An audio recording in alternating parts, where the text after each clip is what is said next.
women belong in the kitchen. Don't take that out of context or clip it. It was part of a campaign. I don't know who signed off on it, but I definitely think someone's lost their job. They tweeted women belong in the kitchen, and then about 6 or 7 minutes later, they responded to their own tweet, saying something along the lines of 20% of chefs are women, and they want to change that ratio in the kitchen. It was an interesting first tweet, and I think taken out of context, it seems really bad and really tasteless, but actually it's quite clever.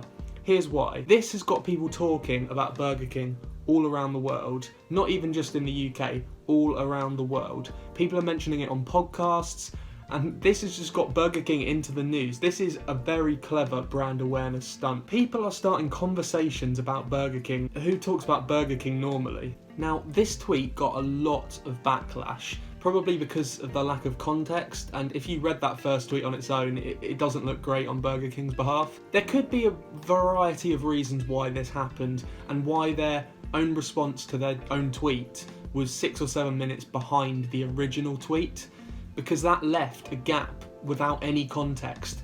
That left a gap where their only tweet that they just posted on their social media just read "women belong in the kitchen." One of the reasons that this could have happened is that they may have been using an automated social media management tool such as Hootsuite, Buffer, Sprout Social, one of the big ones, and often on these tools, and I think it's the case with all of them, you can't put out a tweet responding to a tweet that doesn't exist yet. So they would have scheduled the original tweet, and it would have to be a user sort of manual tweet responding to that first tweet. So if that initial tweet went out and, I don't know, one of the Burger King social media team just weren't available at the time to respond straight away with the context tweet that went below, then that leaves a gap.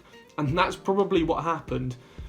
But I have a few other theories that could be true, and it doesn't make them look good, I'll be honest. My first theory, and I really hope this isn't the case, is that they just tweeted this on International Women's Day, and it was just really tasteless. And because it got so much backlash in the first 5 minutes, they had to come up with a really good excuse of why they tweeted it. So they made up this sort of program, this campaign that they want to change the gender ratio in kitchens, and they just posted that below to try and cover their back.